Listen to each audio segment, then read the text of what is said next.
රජය විසින් ගනු ලබන තීරණ හරහා ඇතැම් කර්මාන්ත විනාශ වෙමින් බිඳ වැටෙමින් තියෙනවා. යාළු මිත්‍රයන්ගේ කර්මාන්ත යාළු මිත්‍රයන්ගේ බිස්නස් සඳහා අවස්ථාව ඉවර කරමින් තියෙනවා. දැන් උදාහරණයක් විදිහට පසුගියදා රජය විසින් භාණ්ඩ වර්ග ගණනාවක ආනයනය තහනම් කරලා ඒකට අදාළ විශේෂ නිවේදනයක් නිකුත් කරා. ඒ තහනම් කරපු ආනයනේ තහනම් කරපු දේවල් ටික ගත්තට පස්සේ ඒකෙන් ඊටාම පැහැදිලි රටේ කර්මාන්ත ගණනාවක් බිඳ වැටෙනවා.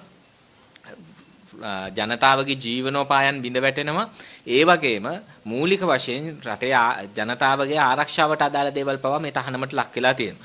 උදාහරණයක් විදිහට එයාර් රේල් බ්‍රේක් ලංකාවට ගෙන්වීම තහනම් කරලා තියෙනවා. මේක ආරක්ෂාව පිළිබඳ බරපතල ප්‍රශ්නයකට මුහුණ දෙන්න පුළුවන්. දුම්රිය සඳහා වන සංඥා පද්ධති සහ ඒවට අදාළ උපාංග ගෙන්වීම නවත්තලා තියෙනවා. ඒක විසින් දුම්රිය අනතුරු සඳහා වන සම්භාවිතාව ගොඩක් වැඩි වෙන්න පුළුවන්.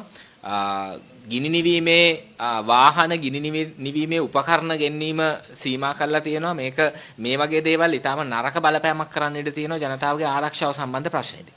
ඒ විතරක් නෙවෙයි සමහර ක්ෂේත්‍රවල අපි උදාහරණයක් විදිහට යකඩ ඇලුමිනියම් ජල නල වැහි පිහිලි වගේ දේවල් ගේන එකට ආනයන තහනම් නියෝග පැනවීමත් සමග ඉදිකිරීම් ක්ෂේත්‍රයේ බරපතල අර්බුදයකට මුහුණ දෙනවා. ඉදිකිරීම් ක්ෂේත්‍රයේ දැනටමත් මේසන් වැඩ කරන අය, වඩු වැඩ කරන අය, ටයිල් වැඩ කරන අය, පේන්ට් වැඩ කරන අය, හවුස් වයරින් කරන අය මේ හැමෝටම රස්සා නැති වෙලා ගිහිලා තියෙන දැනටමත් මහා පරිමාණ ක්ෂේත්‍රයේ ඉදිකිරීම් සමාගම් වලින් සහ රජය විසින් කරනු ලබන ඉදිකිරීම් 40%ක විතර පහත වැටීමක් සිද්ධ වෙලා තිබුණේ.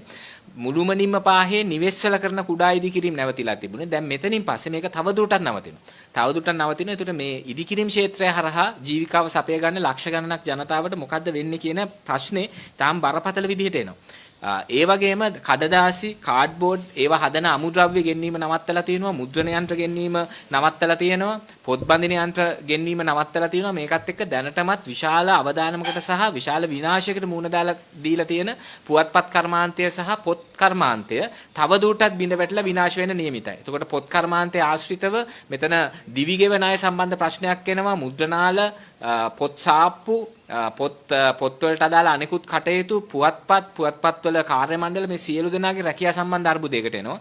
ඊටත් වඩා ලොකුම ප්‍රශ්නේ තමයි පොත් සහ පුවත්පත් සම්බන්ධ මේ ආකාරයට කඩදාසි මිල අධික ලෙස වැඩි කිරීම, කඩදාසි නිෂ්පාදනය සඳහා වන උපකරණ ගෙන්වීම නතර කිරීම, මුද්‍රණ යන්ත්‍ර ගෙන්වීම නතර කිරීම වගේ දේවල් එක්ක මේ ක්ෂේත්‍රයම මුළුමනින්ම ඇවිරිලා ජනතාවට යම් විදිහක අධ්‍යාපනයක් තොරතුරු ඒවා ගෙනියන්න තියෙන මුද්‍රිත මාධ්‍යයන් කියන එක මුළුමනින්ම වැහෙන්න ඉඩ තියෙනවා. ඒ විතරක් නෙවෙයි අස්වනු නෙලන යන්ත්‍ර ඇතුළු ගොවීන් සඳහා අවශ්‍ය උපකරණ ගණනාවකට ආනයන තහනම පනවලා තියෙනවා. ඒකට දැන් ප්‍රශ්න වෙලා තියෙන්නේ කලින් පොහොර නැති නිසා වවන්න බැරි වෙලා හිටියා. ඊට පස්සේ ඉන්ධන මිල අධික ලෙස වැඩිවීමත් එක්ක මේ කන්නේ අමාරුවෙන් වව පොහොරත් නැතුව බීජත් අමාරුවෙන් හොයාගෙන වවපු එක කොහොමද නෙලන්නේ? අස්වනු නෙලන සහ අස්වනු පිරිපහදු කිරීම සම්බන්ධ ඒ ප්‍රශ්නයක් ආවා ඉන්ධනත් එක්ක. දැන් ඒ යන්ත්‍ර ගැන පවා ප්‍රශ්නේ එමින් තියෙනවා. ඒකට තවදුරටත් කොහොමද කෘෂිකර්මාන්තේ පවත්වාගෙන යන්නේ කියන ප්‍රශ්නේ මේනවා. දීවර ආම්පාන සම්බන්ධනොත් මේ ප්‍රශ්නේ මෙලෙසම උද්ගත වෙමින් තියෙනවා. ඊට අමතරව නූල් කටින යන්ත්‍ර, රෙදි වියන යන්ත්‍ර සියලු දේවල් ගෙන්වීම නවත්තලා තියෙනවා. ඒව නවත්තලා තියෙන්නේ යට ඇඳුම පවා ගෙන්නන එක නවත්තන එකත් එක්ක.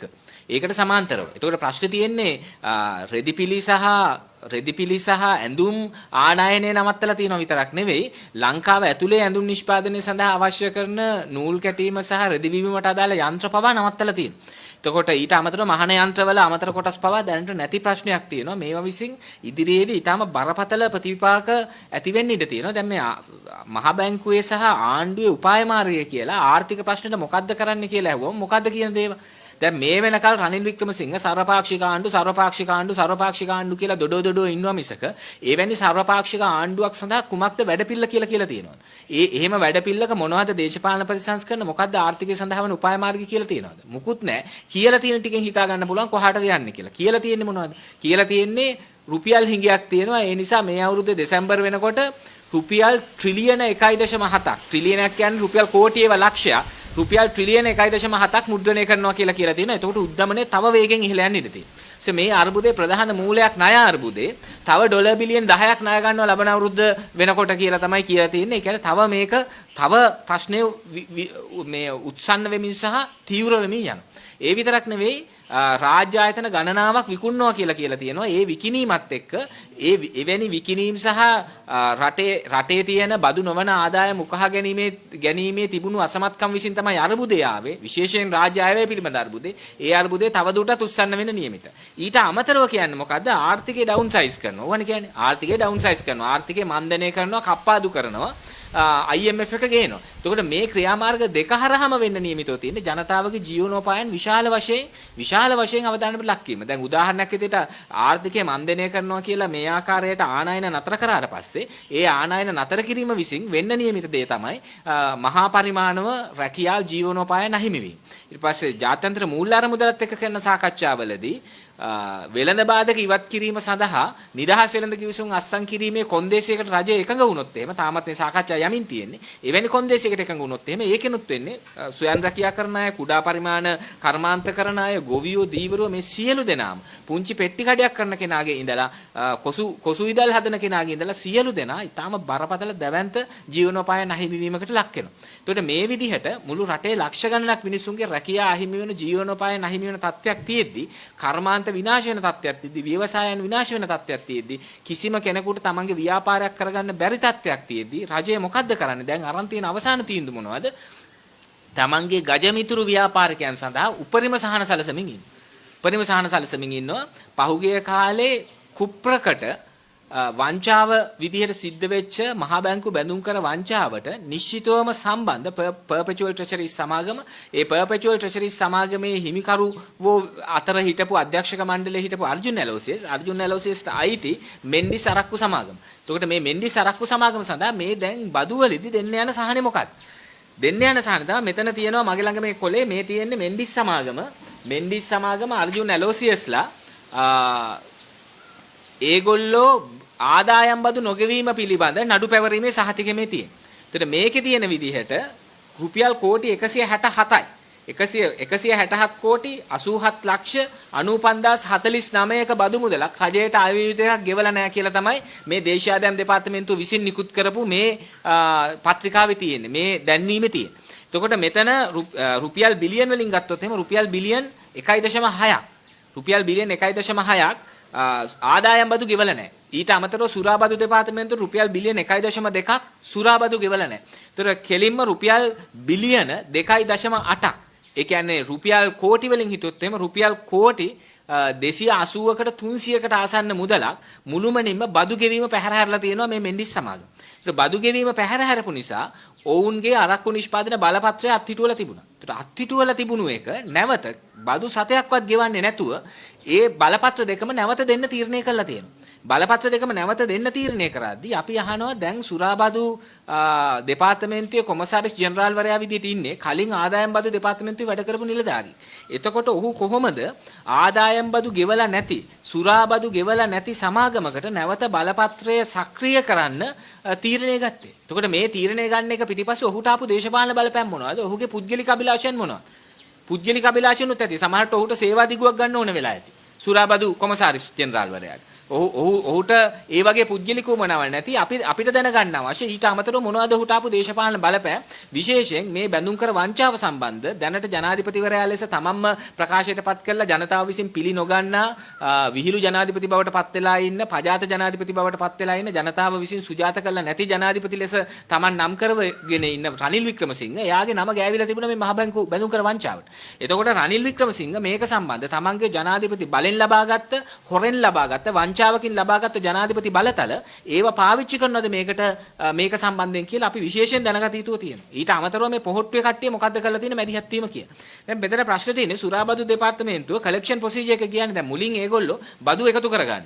බදු ලබා නොදෙන අයට කලෙක්ෂන් නෝටිස් එකක් කියන්නේ නොගෙවූ බදු නැවත ලබා ගැනීමේ දැන්වීමක් නිකුත් කරනවා. එතකොට ඒ දැන්වීම නිකුත් කරාට පස්සේ එක්කෝ මේ සමාගම අභියාචනා කළා නැහැ. නැත්තම් අභියාචනයක් කරලා ඒ අභියාචනය පරාද වෙලා ඊට පස්සේ තමයි මේ නඩු පැවරීම කළා තියෙන්නේ. දැන් ප්‍රශ්නේ තියෙන්නේ ඇයි සුරාබදු දෙපාර්තමේන්තුව මේ නඩු පවර ඉන්නේ? මේ අයගේ දේපල හැමතැනම තියෙනවා මේ අයගේ මුදල් මේ ගිණුම් වල තියෙනවා. එතකොට ඒ වගේ ඇයි බදු මුදල අය කරගත්තේ නැත්තේ?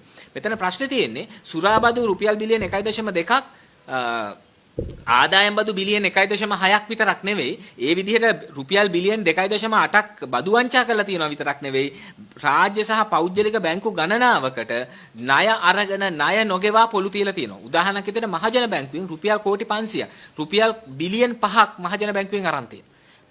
ඒක මේ වෙනකල් ගෙවලා නැහැ. ලංකා බැංකුවෙන් රුපියල් බිලියන් 3ක් අරන් තියෙන එක මේ වෙනකල් ගෙවලා නැහැ. ස්ටෑන්ඩඩ් චාටර්ඩ් බැංකුවෙන් රුපියල් බිලියන් 2ක් අරන් තියෙන එක මේ වෙනකල් ගෙවලා නැහැ.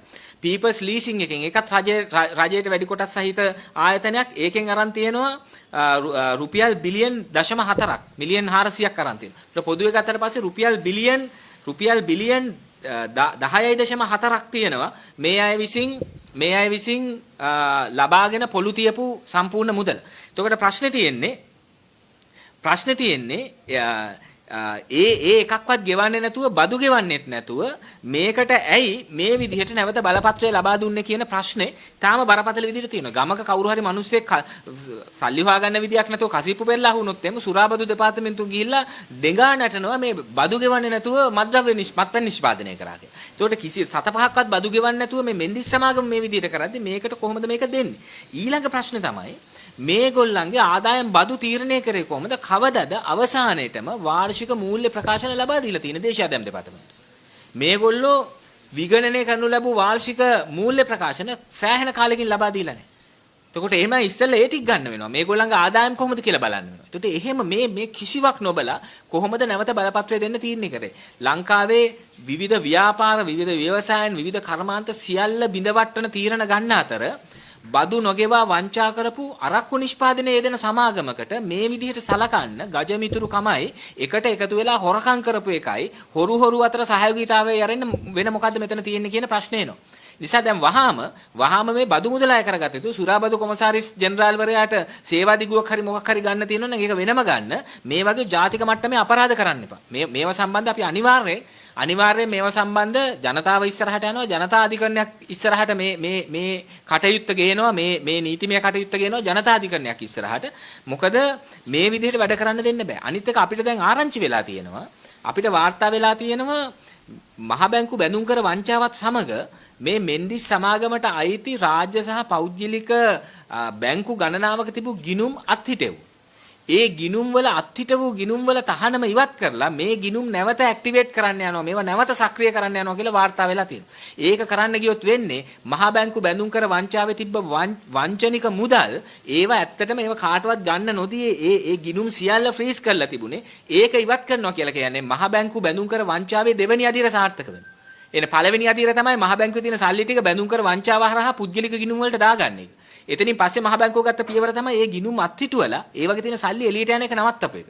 දැන් තීරණය ගන්න යනවා වංචාවේ දෙවෙනි අදියර ගිණුම් අත්හිටුවීම පිළිබඳ තීරණය අවලංගු කරලා මේ ගිණුම් වල සල්ලි එළියට අදින්න යනවා. එක පෞද්ගලික බැංකුවක විතරක් බිලියන් 4ක මුදලක් තියෙනවා තැන්පත් කරලා ඒ ගිණුම් සියල්ල දැන් විවෘත කරන්න යනවා. ඒ නිසා හෙට දවසේ ලබන සතිය වෙද්දී ඉතා විශාල විනාශයක් රටේ ආර්ථිකය වෙන්න නියමිතයි. මහ බැංකු බැඳුම් කර වංචාවේ වංචා කරන ලැබූ මුදල් ගසා කන්න නියමිතයි මේ අය ඔක්කොම එකතු වෙලා. ඒ නිසා මේ தത്വයට එරෙහිව අපි ජනතාවගෙන් ඉල්ලනවා මේ தത്വයට එරෙහිව නිහඬව ඉන්න එපා, නැගී සිටින්න, අරගල කරන්න, අරගලයට එරෙහිව එක જાතිය අවලාද විවිධාකාරයේ මර්ධනයන් මේ ඔක්කොම එද්දිත් අරගලය හැරෙන්න. දැන් මේ අසාධාරණ මෙහෙම වෙද්දී අරගල කරනවා හැරෙන්නේ මොකද්ද කරන්නේ? යකඩ වැඩ කරන කෙනාට, ඇලුමිනියම් වැඩ කරන කෙනාට, මේසන් වැඩ කරන කෙනාට, වඩු වැඩ කරන කෙනාට, ටයිල් වැඩ කරන කෙනාට, ගොවියට, දීවරයට මේ සියලු දෙනාගේ ජීවනෝපායන් අහිමි වෙද්දී, ලේඛකෙක්ට පොතක් ලියා ගන්න බැරි තත්ත්වයටපත් වෙද්දී, පත්තරයක් මුද්‍රණය කරගන්න බැරි තත්ත්වයටපත් වෙද්දී, පුවත්පත් කලාවේදීන් ඇතුළු විශාල පිරිසකගේ මුද්‍රණ ශිල්පීන් ඇතුළු විශාල පිරිසකගේ රැකියා අහිමි වෙන තත්ත්වයක් තියෙද්දී කර්මාන්ත ව්‍යවසායන් සියල්ල කඩා වැටෙද්දී තමන්ගේ ගජමිතුරු සමාගම් වලට මේ විදිහට උදව් කරන ඒ උදව් හරහා ඒ මුදල් වංචා කරන මේ පාලකයන්ට විරුද්ධව අරගල කරනවා හැරෙන්න වෙන මොකද්ද කරන්නේ? දැන් කට්ටිය අහනවා රනිල් ගෝ හෝම් කියලා කියනවාද කියලා. මේවා වෙද්දී රනිල් ගෝ හෝම් නොකිය මොනවා කියන්නේ? දැන් නිශ්චිතවම රනිල් ගෝ හෝම් කියලා ජනතා පාට පැමිණිය යුතු තියෙනවා මේ සිද්ධ වෙන අයුතු මහජන මුදල් විනාශයන් සම්බන්ධ සහ විශේෂයෙන් මේ ආර්ථිකයට කරන මේ ආර්ථික ඝාතකයන්ට එරෙහිව ජනතාව පාට පැමිණිය යුතු තියෙනවා. ඒක නිසා කියලා පොරොන්දු වුණා. දැන් මොකද්ද වෙමින් යන්නේ? දැන් තමන්ගේ දේශපාලන විරුද්ධවාදීන්ට එරෙහිව තිරස්චීන විදියට ඒ පනත පාවිච්චි කරමින් ඉන්න. ඒ පනත සාක්ෂි පනතට පටහැනි. සාක්ෂි පනත තියෙනවා පොලිසියකදී ලබා දුන්න කට උත්තරයක් අධිකරණයකදී සාක්ෂි ලෙස භාවිතා කරන්න බෑ කියලා. නමුත් මේකෙදි එහෙම කරන්න පුළුවන්.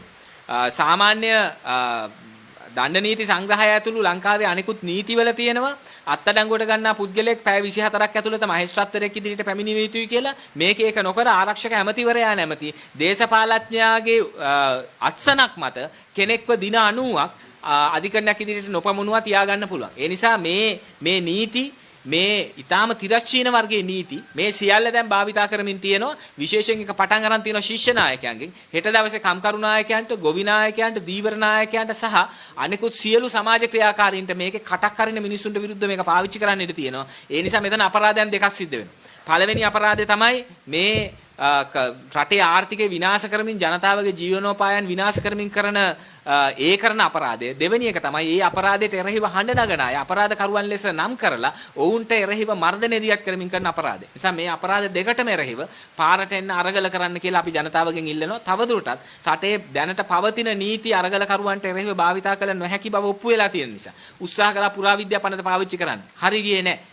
ඊට පස්සේ පොදු දේපල පනත පාවිච්චි කරන්න හැදුවා. හරි ගියේ නෑ. විනිශ්චයකාරවරු අප දුන්න පොදු දේපල පනතෙන් දාපු අයට. ඊට පස්සේ අයුතු ඇතුළු වීම කියලා නීතියක් පාවිච්චි කරන්න හැදුවා. හරි ගියේ නෑ. අන්තිමට බැරිම තැන මහා මාර්ග ආච්ඡා පනත පාවිච්චි කරන්න හැදුවා. හරි ගියේ නෑ. ඊට පස්සේ දැන් තියෙන්නේ රටේ සාමාන්‍ය නීතිය පාවිච්චි නොකර හදිසි නීති රෙගුලාසි සහ ත්‍රස්තවාදයේ වැළැක්වීම පනත් ඇතුළු අතිශය මර්ධනකාරී නීති පාවිච්චි කරලා මේවා මර්ධනය කරන්න හදනවා. අපි පාලකයන්ට කියනවා ඕවා ඔහොම කරලා මර්ධනය කරන්න හම්බෙන්නේ නෑ. අපි ජනතාවගෙන් ඉල්ලන ඕවට පොඩ්ඩක්වත් බය වෙන්න එපා. අන්තර්ජාතික විද්‍යාල ශිෂ්‍ය බල මණ්ඩලයේ කැඳවුම්කරුවා වසන්ත මුදලිගේ නීතිඥයන්ට පවසලා තියෙනවා තිර පිටපතකට අනුව ඒ තිර පිටපතේ කරුණු සම්පූර්ණ කිරීම සඳහා ප්‍රශ්න අහනවා කියලා තේරෙන නිසා අධිකරණයක් ඉදිරිපිටදී අර මේ විමර්ශන නිලධාරීන් කිසිම කෙනෙකුට අහන ප්‍රශ්න වලට උත්තර දෙන්නේ නැහැ කියලා අපි පොදු ජනතාවගෙන් ඉල්ලනවා.